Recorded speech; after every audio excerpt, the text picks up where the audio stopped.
complicado, vamos a ver otra faceta, menos oscura. Bueno, voy a contestar por intuición porque te pillas culpa. En Netflix os doy la bienvenida a esto que parece un juego, pero no lo es. Es real, ahora lo veréis. Hoy es un día maravilloso porque estáis a punto de presenciar una subasta histórica, sobre todo para los fans de la Casa de Papel.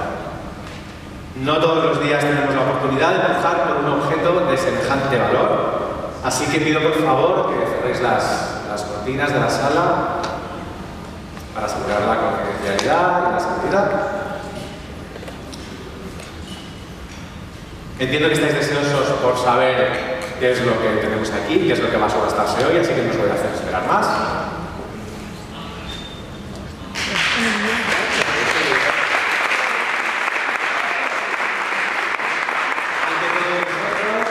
Compañeros de la prensa, el guión del primer episodio de Berlín, el spin-off de La Casa de Papel. Es un objeto de valor indiscutible, pero hoy vamos a saber cuánto vale, porque entre vosotros, queridos compañeros, se encuentran algunos compradores, potenciales compradores, que podrán pujar por esta obra, más estas tres personas que tenemos aquí, tienen compradores al otro lado del teléfono. Vosotros también podéis pujar, esto es cierto, en vuestro nombre, en el nombre de los medios que representéis, pero que sepáis que quien se lleve esto hoy a casa, el pago de la suma que hayamos acordado hoy aquí, se llevará también un acuerdo de confidencialidad muy parecido al que he firmado yo para estar aquí arriba. Esa persona podrá saber lo que ocurre en ese episodio antes de que se haya grabado. Pues vamos a empezar. El precio de apertura de esta subasta son 10.000 euros. Quien tenga 10.000 euros en la sala, empieza. 12.000. 14.000. 14.000. Tenéis unas paletas con las que podéis comprar. Las tenéis en vuestro sitio. 15.500. Tenemos 15.000 alguien. 15.000 internacional. 18.000. 25.000, 25.000. 30.000, 30.000. 40.000, 40.000 tenemos en la sala. 42.000. 42.000. 43.000. 43.000. 45. 50. ¿Más de 50? 80.000. 80.000. Ahora estaban hablando. Venga. 80.000 a la una. 80.000. 85.000. Venga.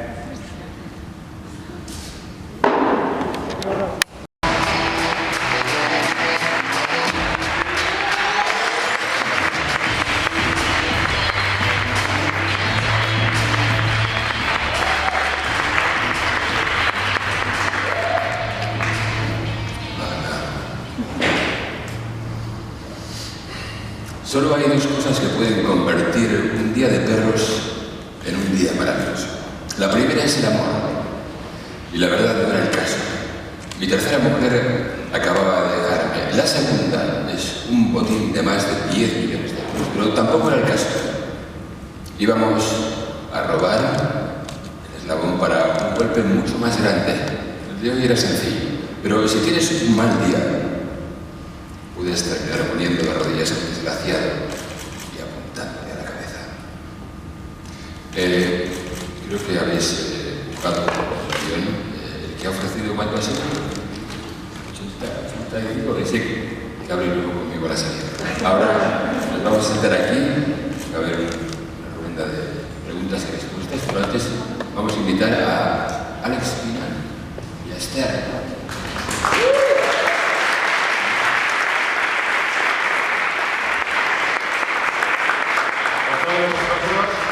Pedro Alonso, Michelle Jenner, os aplausos por favor. Esta primera, Verónica Varga, Julio Pérez y John Sánchez.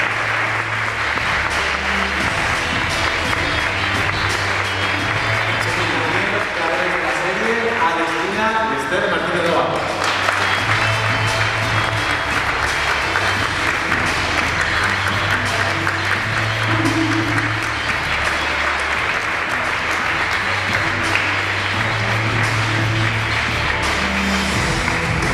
Podéis ir sentando.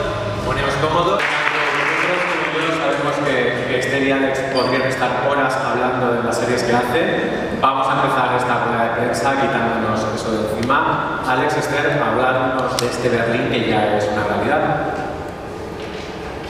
Bueno, es un proyecto que iniciamos hace tiempo, yo creo que precisamente porque teníamos una personalidad que es 360 grados, una personalidad que te permite estar en el lado de un personaje generoso, como un personaje egoísta, como un personaje romántico, como un personaje cruel. Es un personaje que nos da muchísimo juego en la escritura, donde nunca tiene una hoja de ruta clara, que en cualquier momento tiene un cortocircuito. Y es un personaje que nos da mucho, ¿no? Entonces queríamos explorar esta personalidad. Hace tiempo que veníamos trabajando en ello y yo creo que Berlín es el resultado de, primero, cómo viajamos a través de esta personalidad y, en segundo lugar, cómo visitamos ese lado un poquito más lúdico, un poquito más luminoso, un poquito más cómico, más romántico del personaje, sin perder esa simpatía que en algunos momentos tiene Berlín, ¿no? O sea, que esto es un poco de dónde nace Berlín y dónde entramos en ese trabajo. Si os parece, vamos a comenzar con una de las preguntas que nos llegan vía internet, porque es una pregunta que ninguno de vosotros tenéis. Veremos a otros actores en La Casa de Papel. Nos pregunta María García Lomas de Ahora qué serie. Bueno, de momento no podemos decir nada al respecto porque Sería un spoiler. sería un spoiler en caso de que sucediera, y si no sucede pues generaríamos una falsa expectativa. Así que nosotros nos hemos esforzado mucho en que la serie de Berlín tenga su propia identidad y alumbrarla ha sido muy complicado. Creo que hemos generado una serie que es autónoma, independientemente de que el personaje de Berlín viene de otra serie muy importante para todos nosotros, pero la idea de que tuviera autonomía, que tuviera un género propio y una historia que contar genuina en sí misma era lo que más importante nos parecía desde el principio. La serie está metida en un pasado indefinido. Nosotros tenemos una cierta idea, porque cronológicamente tiene sentido, pero está ambientada en el pasado, puesto que el personaje nosotros sabemos cómo terminó. Pero yo creo que cuando hacemos, hablando un poco de la pregunta anterior, cuando hacemos un spin-off, realmente tú aspiras a tener tu propia identidad. Lógicamente tiene algunas concomitancias con el pasado, el personaje es evidente que proviene del mismo universo, ¿no? Pero hemos creado otro universo. Y yo creo que en común tienen la profesión, no deja de ser un ladrón, no tuvo otra vida es el ladrón que todos esperamos, así que tenemos robos en la serie, pero el género también es distinto, ¿no? Hemos ido a un sitio diferente en ese sentido. ¿Dónde se ubica la serie? La serie va a estar rodada y va a estar ubicada, por lo tanto, en Francia, en París y en España. Esos son los dos lugares que tenemos ahora mismo fundamentalmente ubicada la serie, pero seguimos escribiéndola, como sabéis, no hemos terminado de escribirla, rodamos a la vez que escribimos, con lo cual no sabemos qué ocurrirá en los próximos capítulos. Es la imposibilidad, porque yo creo que esos personajes están muy vivos, o sea, pueden dar juego para pensar acerca de ellos. De hecho, hacer un spin-off de Berlín era muy difícil porque él está muerto, o sea, todo el mundo sabe cómo acabó, y realmente plantearnos contar algo del pasado era complicado porque también en las últimas entregas de La Casa conocimos bastante de su vida anterior. Entonces el gran desafío ha sido ir hacia atrás en el tiempo, en el personaje, y volver a inventar cosas nuevas que no esperamos de él. Yo te puedo decir que hemos estado, llevamos mucho tiempo indagando, diseñando y pensando sobre Berlín. Hubo un momento que te revivimos. Eso es verdad. O sea, hubo un momento en el que nos pasamos a la ciencia ficción, porque realmente hemos analizado todas las posibilidades. No es verdad que en ningún momento en La Casa de Papel el hecho de que Berlín estuviera vivo lo hubiéramos valorado, jamás lo valoramos. Yo una conversación que tuvimos después de la segunda temporada en la que él me dijo, realmente no hay forma de hacerlo. Y dije, bueno, formaba parte de la gramática y de la coherencia de la serie que un señor tiroteado, de la forma que fue tiroteado, y además cerrado, si hubiera estado vivo, hubiera estado cerrado. Y con una enfermedad terminal. Con una enfermedad terminal. Eran muchas cosas. Eran muchas cosas para romper el pacto de credibilidad con el espectador, con lo cual, si teníamos algo claro es que Berlín estaba muerto y enterrado. Pero, así que revivirlo pasaba o bien por la ciencia ficción o bien por la vuelta al pasado, y optamos por la vuelta al pasado. Y yo creo que en volver al pasado veníamos de hacer cosas con cierta carga oscura, con cierta carga de violencia, no solo en la casa, que es una serie en algunos momentos claustrofóbica, aunque creo que es una serie con mucha luz en algunos momentos, pero teníamos ganas de hacer algo más luminoso en un tiempo además tras una pandemia, en un tiempo en que nosotros veíamos este rojo que tenía una carga de profundidad con bastante sordidez, y en un momento en el que estamos ahora con una guerra en ciernes en Europa y con una crisis económica que está ahí a la vuelta de la esquina.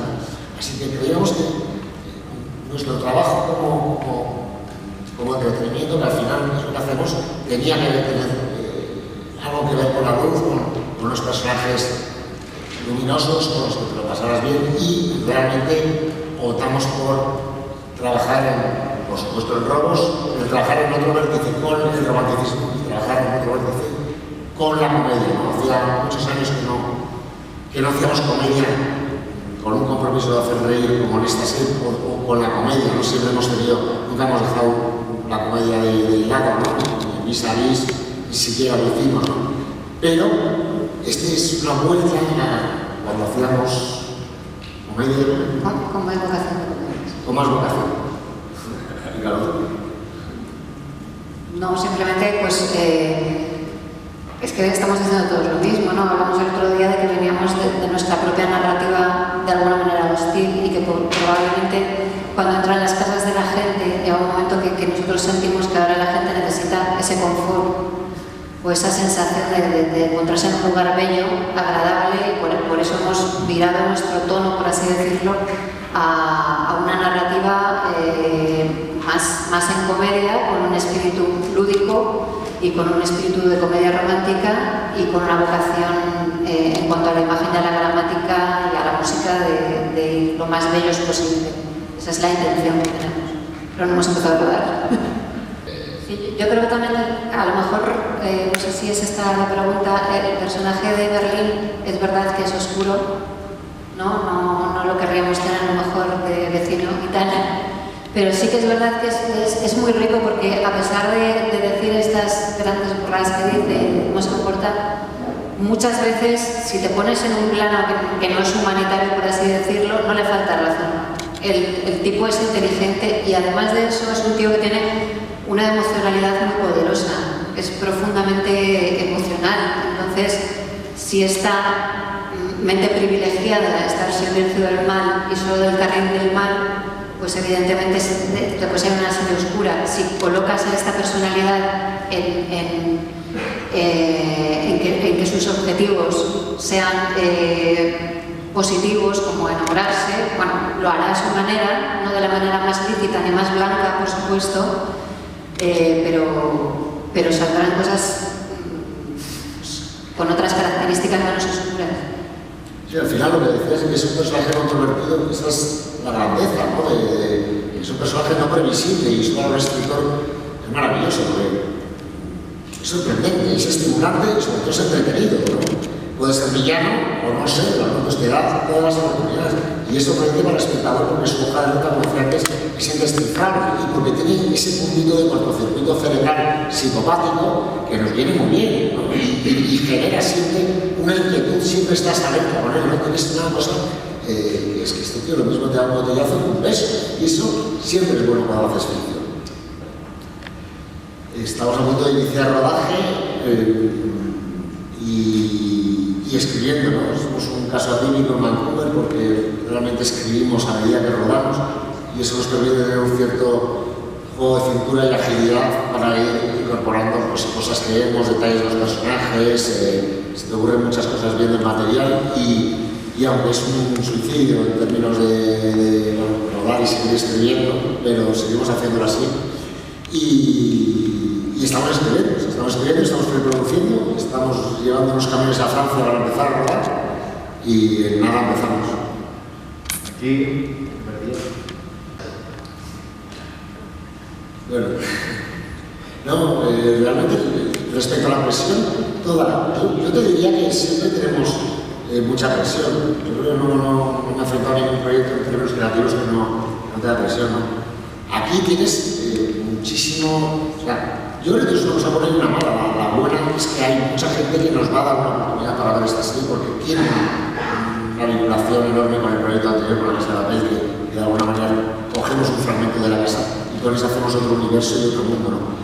O sea que eso es bueno, pero a la vez es malo, porque la otra cara de la moneda es que tus boletos de decepción son mucho mayores, porque la gente en el fondo quiere revivir las sensaciones que tenía con la Casa de la Papel, la angustia, la presión, la intensidad que vivía y el amor que profesaban los personajes, ¿no? Y eso no va a estar en esta serie porque es un universo distinto, así que tienes sus cosas buenas y sus cosas malas, ¿no?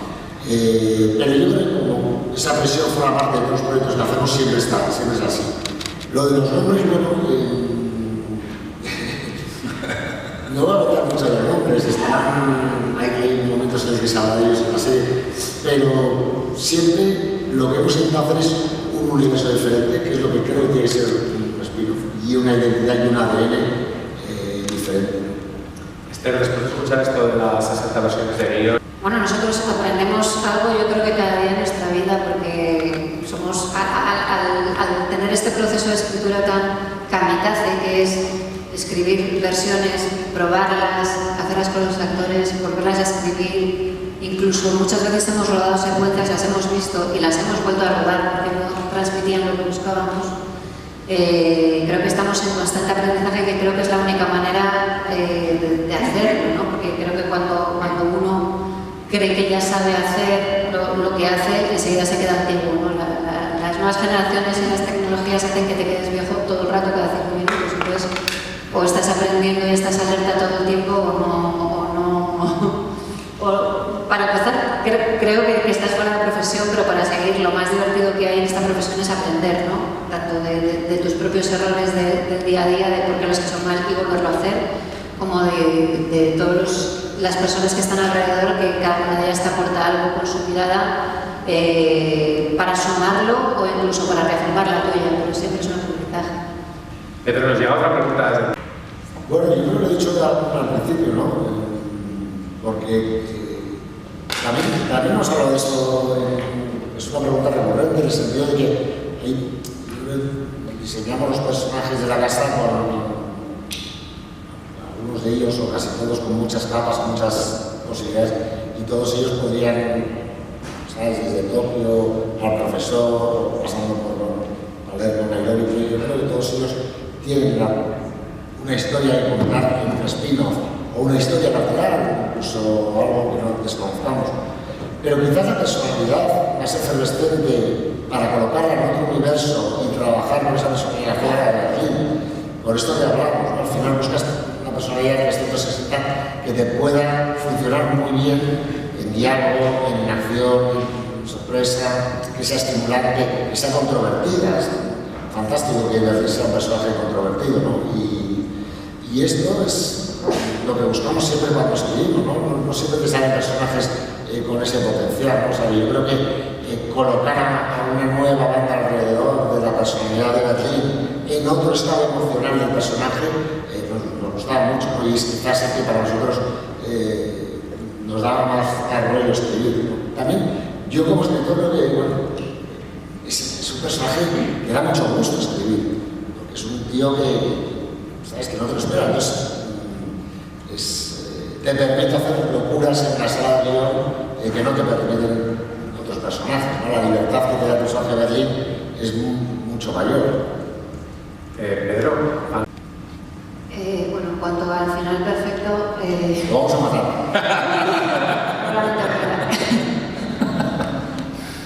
Y en cuanto al elenco, nosotros necesitábamos necesitábamos un soporte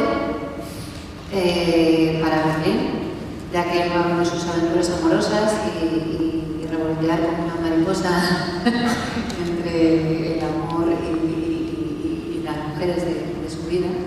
Pero necesitamos un soporte poderoso que lo anclara a la columna vertebral de la serie, que son los atracos, y por eso está la banda. Entonces entiendo que son el soporte genuino de la serie. Hemos pensado varias cosas, pero no tenemos pensado el final de la serie. Pero sí que hay otros casos, otros amores. Hay por ahí muchas ideas, pero realmente no hemos pensado en el final de la serie. No tenemos esperanza de tener tiempo para pensar. Pablo Folín nos pregunta... A ver, yo lo que quiero decir de los lobos que más ahí esta vez, no, porque en este proceso, digamos, de dotar a la serie de mayor frescura, un mayor sentido lúdico, imprimir parte del hedonismo de Berlín, de ese hedonismo de una época en la que no estaba terminado, no lo hemos conocido. Es un caso raro el de Berlín, el personaje, porque el espectador se conecta a un Berlín terminado en la fábrica de moneda y vamos descubriendo un Berlín menos oscuro, más hedonista, a medida que tenía más juventud y por supuesto que no tenía nociones de su enfermedad, ¿no? O sea que realmente es un personaje que hace un camino inverso, aunque nunca deje de tener oscuridad, porque el personaje tiene esa oscuridad.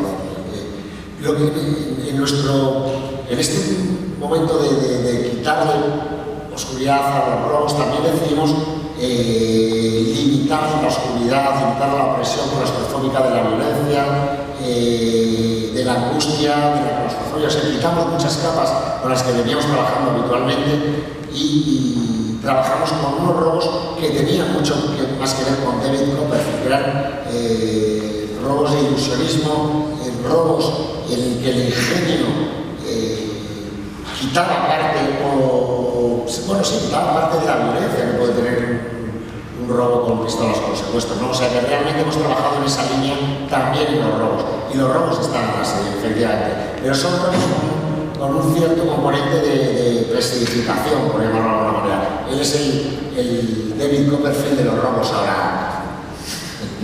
Con su amigo Damián, es un tío con 3 carreras, ahí donde me veis. Se rodea bien pequeño. Esther nos pregunta... La verdad es que como atravesamos tantos procesos, hay tanta referencia, ves tanta cosa, hemos pasado por muchos lugares para armar la serie, ¿no? Porque uno empieza juntando ramitas hasta que hace la casa finalmente y de todo y ninguno. O sea, muchas veces te pones a ver, estás buscando cómo abrir una serie, alguien llega y dice, ayer vi una película, ¿te acuerdas de Love Actually? Y así, lo escribes, a los 2 meses lo borras porque ya no te gusta, porque ya la has hecho de otra cosa. Entonces, creo que es una amalgama de la cultura que tenemos cada uno, pero no desde un punto de vista literario, por así decirlo, sino emocional, ¿no? De cómo te has sentido tú viendo ciertas referencias y qué quieres reflejar y perseguir también para expresarlo. Yo creo que hay un ensayo también que me estaba acordando de todas las versiones que al principio y los pensamientos de Berlín, cuando cenamos hace... Las 59 versiones previas. En alguna de las versiones, este señor cuando pensaba tenía una voz en off que en realidad estaba en un stand-up con gente, claro, es un egocéntrico y todos sus pensamientos los convertía en espectáculos o reflexiones y trabajamos durante bastante tiempo, le escribimos los stand-up además, o sea, realmente yo cuando me encontré cenando le dije, mira que tal, estamos hablando de varios, porque realmente tenía esa proyección, salía a un escenario y sus reflexiones las contaba un grupo de gente que se reía, etcétera, etcétera. O sea que hemos pasado por muchísimos momentos locos a la hora de escribir, y estoy hablando de ello. María García, ¿algo más nos pregunta desde...? Bueno, como estamos a mitad de la escritura, todo cabe en este momento. Todo es posible, ¿no? La respuesta es sí. Sí. Más claro. ¿Más preguntas, compañeros? Nada que ver. Y de hecho tampoco te diría que es comedia romántica, es decir, hay comedia, pero no es el género de comedia romántica. De hecho, el romanticismo nos lo tomamos muy en serio, la comedia también muy en serio, pero yo no lo juntaría como género. Y realmente la serie, es decir, emocionalmente hacemos mucho hincapié en personajes que tienen unos arcos brutales emocionalmente. Lo hemos hecho siempre, yo creo que casi todos esos personajes tienen unos vaivenes emocionales, pasan por dramas emocionales, por eufones emocionales constantemente, es así, ¿no? Pero yo diría que no tiene mucho que ver con Lupin, aunque son robos y él, es verdad que roba, es un ladrón de guante blanco que no utiliza la violencia, pero yo creo que el componente coral que tiene Berlín es muy grande y está presente constantemente, así que eso cambia las reglas del juego, que tiene una identidad propia porque hay una banda reunida constantemente con un tejido afectivo gigantesco y eso nos cambia radicalmente de Lupin. Así que te diría que no tiene nada que ver, yo creo que no tiene nada que ver con Lupin. Nos da tiempo para una última. Algo ahí. No he dicho que algo ahí. Vosotros antes erais famosos por soltar muchísimos spoilers de vuestras propias series, pero me han enseñado fenomenal. Pero esto Me han enseñado súper bien, no se ve la parte de abajo de la mesa porque hay La ilusión, el señor de Netflix aquí. Descarga. Uno cuando tiene todo el pasado de la casa detrás y hace una serie anteriormente, uno, la verdad es que tiene siempre la tentación de dejar determinados detallitos mínimos para el que nos pille. Pero siempre hemos intentado alejarnos, crear pocos lucernarios evidentes entre una serie y la otra, ¿no? Así que hemos intentado siempre que sean muy leves, muy sutiles y que no siempre estén reconocibles en la primera lectura. O sea que jugamos a eso nos pone un poco, pero todas las cosas que eran evidentes las hemos descartado precisamente para basarnos en nuestra propia identidad y no vincularnos de una manera evidente a la casa, más que en lo que es evidente. Pues como este Berlín es más luminoso, vamos a aprovechar para abrir las cortinas de esta sala de columnas. Muchas gracias por asistir a esta primera de Berlín. Muchas gracias a vosotros, Julio, Isa,